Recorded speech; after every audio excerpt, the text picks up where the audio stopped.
up getting a couple extra yards here for his trouble and bringing it out of the end zone as he's down at the 27. At their own 27-yard line. The Steeler offense here about ready for their next drive. Their drive last time, it stalled out. They were forced to take the short field goal. And the key phrase, you nailed it. Forced to, because you know coaches look at these short field goals as a last resort, right? To them, that's not how drives are supposed to end. You're supposed to put 6 on the board. That's a consolation prize. Like going to the county fair, you don't get the big stuffed animal on that one, do you? No, you don't go top shelf. That's bottom shelf material. Here's 2nd and 9, just a yard on that last run. Again, it's Connor. And to the 36-yard line, taken down there after getting 8 yards.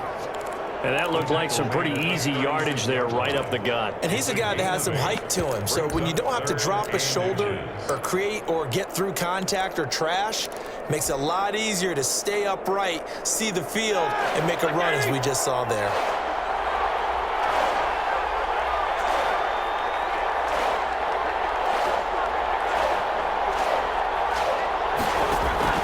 Roethlisberger now to throw on 3rd down. Ebron's got it. And he gets this one to midfield before he's brought down. 14 yards through the air. Caught the D off guard on 3rd and 1. I got to say, I was a little surprised to see him, Charles, come out in the shotgun on 3rd and less than a yard. Yeah, but the way the NFL is nowadays, we hardly ever see anyone really run for it on short yardage. So they're going to throw the football more times than not.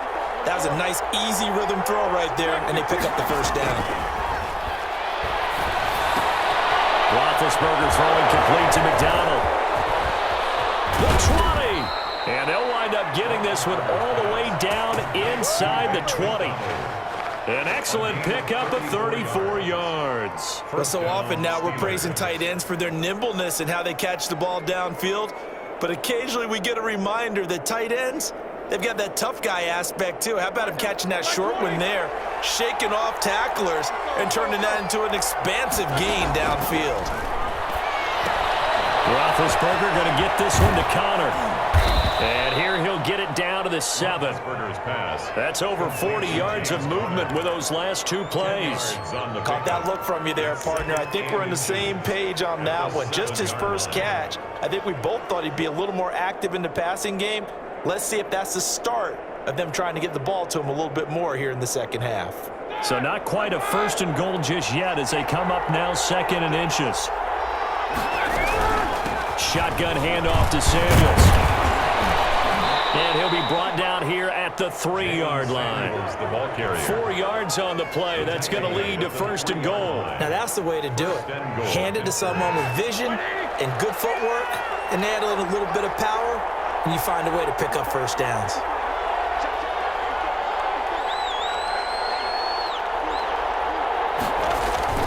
They'll look to run with Connor. And he's in. Touchdown, Pittsburgh. Touchdown. A 3-yard touchdown run. And the Steelers are going to retake the lead. People always talk about one of his biggest strengths, running the football, vision, and he found the spot there, went into the end zone. You're exactly right about that. It wasn't just the vision, right? Once he saw the gap, decisiveness, made up his mind, and about the power to finish the play. Not only did he get good blocking, he created his own space as well. And it's up and good. Steelers 17, Vikings 14. Boswell now to kick it away after the touchdown. Fielded in the end zone.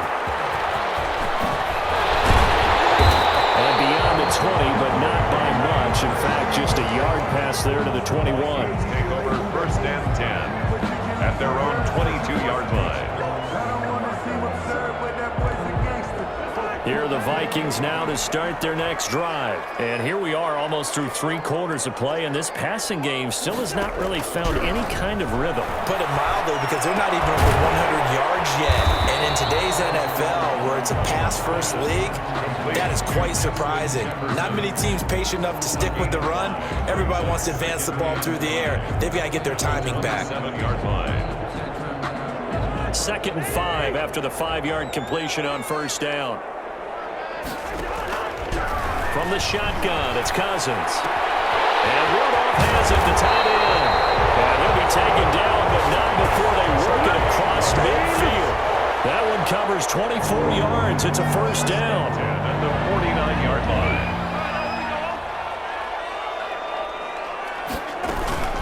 From the gun, it's a give to Cook. And nothing doing.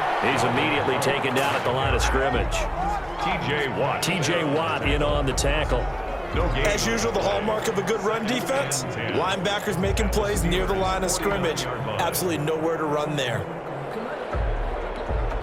A good action to this point in the third quarter. Just a 3-point game. 2nd and 10.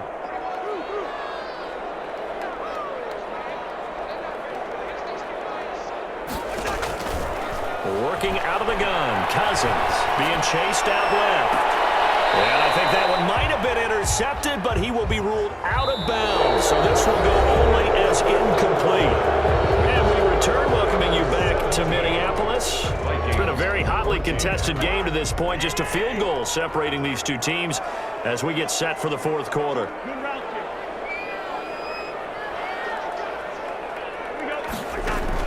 On third down, Cousins escaping the pressure right. And a throw there going to be incomplete. They certainly did a nice job improvising there, extending the play, hoping someone would come open downfield, but they never did. One score down, here we go. They're going to go for it here on fourth down. Desperation time, Cousins on fourth down. Got an open man finding Jefferson. And all the way down to the 5. Well, first and goal, and defensively, all they can do is shake their heads. Not only did they allow the conversion, but a big play as well.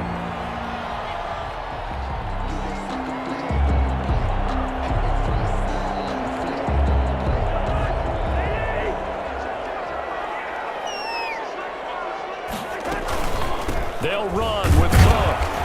And they'll get this from the 8 to the 5. Pick up of 3.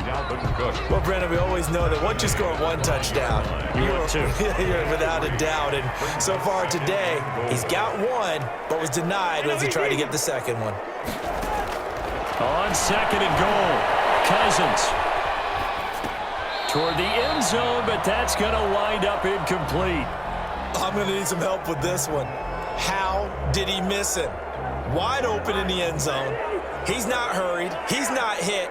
And somehow, incomplete? Yeah. What happened? During film study, that's one where he's just going to shake his head, not be able to believe it. 6 points go by the wayside on that one.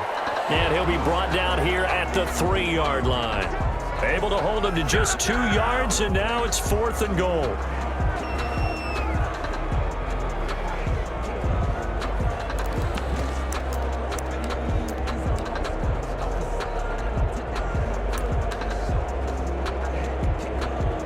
They come out 5 wide, 3 of them to the right side. Now Cousins on 4th down. Flushed out right. And it is incomplete. They're turned away on 4th and goal. And the result, instead of the chip shot to tie, they turn the ball over on downs. It's Connor as they stay on the ground. And I don't know if he made it out of the end zone. No signal. Yes, it's a safety. And, Charles, at some point, you can't keep worrying about big play. Can this be perfect? You just have to get the ball out of the end zone.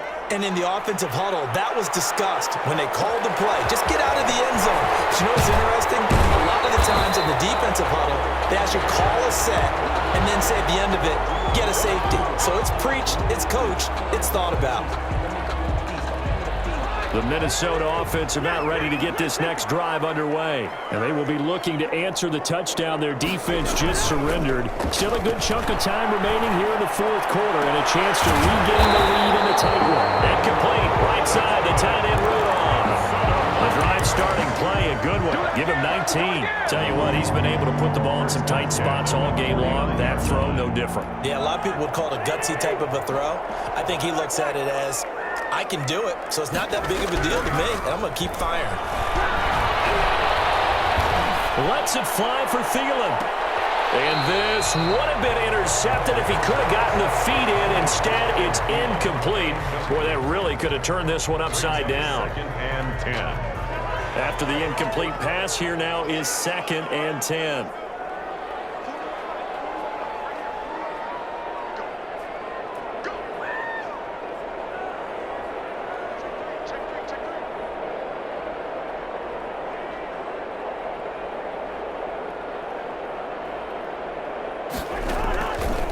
From the gun, here's Cousins.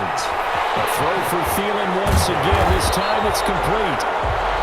9 yards, not quite enough, and they'll be left now with 3rd and 1. I always laugh when people say, what's the toughest route to defend? And I'm like, any of them, especially if it's a good receiver.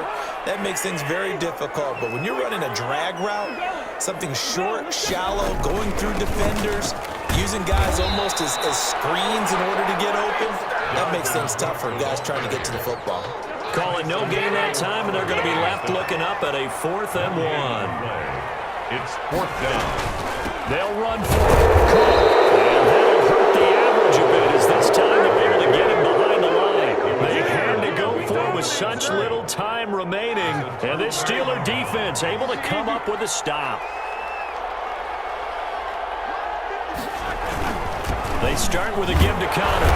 And he'll take this one up close to about the 45. Credit the tackle to Jalen Holmes. But they picked up a little bit of yardage there, and now, in this situation, should be in no hurry to run a play really fast. Let the clock wind down.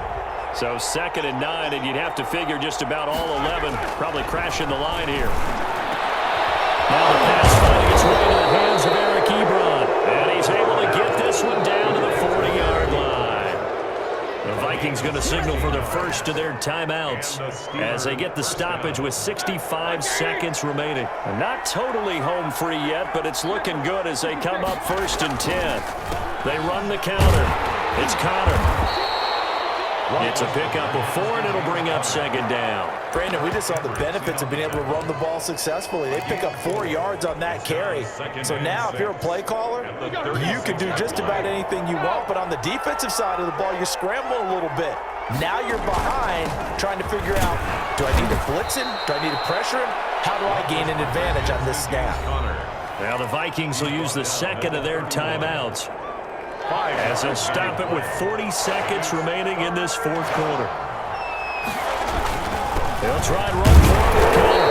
And he is going to have the 1st down, and that is going to suck the life right out of this crowd. It's a pickup of 2, and that's good enough to just about right a finish to this one. Pittsburgh. And this is caught. And that could seal it. It's a touchdown.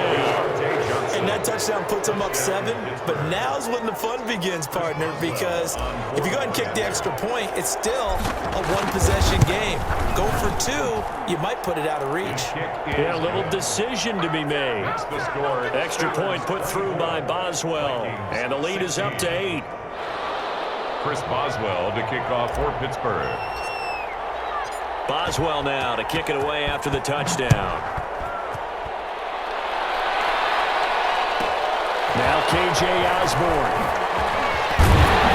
And able to take it past the 25 and up to the 28-yard line. The Vikings take over 1st and 10 at their own 28-yard line. Here are the Vikings now to start their next drive. Critical condition here, obviously. Got to hope to get something quick right and then maybe take that shot deep. And once they do take the big shot, you got to worry on defense. Of course, no one getting behind the defense and making an easy throw. But nowadays, it's not just the ball being tipped in the air and people in the end zone in a cluster. It's that guy that's short of the end zone who comes up and ends up making the play because he goes unguarded. So there's a lot to think about if you're playing defense in this situation. We'll see if they can cover all their bases. Forced out to his left. And he can't hang on to it. That would have sealed it. Instead, 2nd down.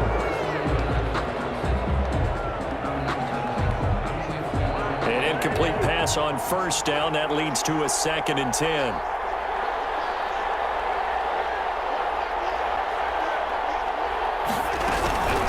One last shot now for Cousins. And it's incomplete. So their final drive comes up empty. And with that, the ball game is over. But Charles, a one-score game down to the end.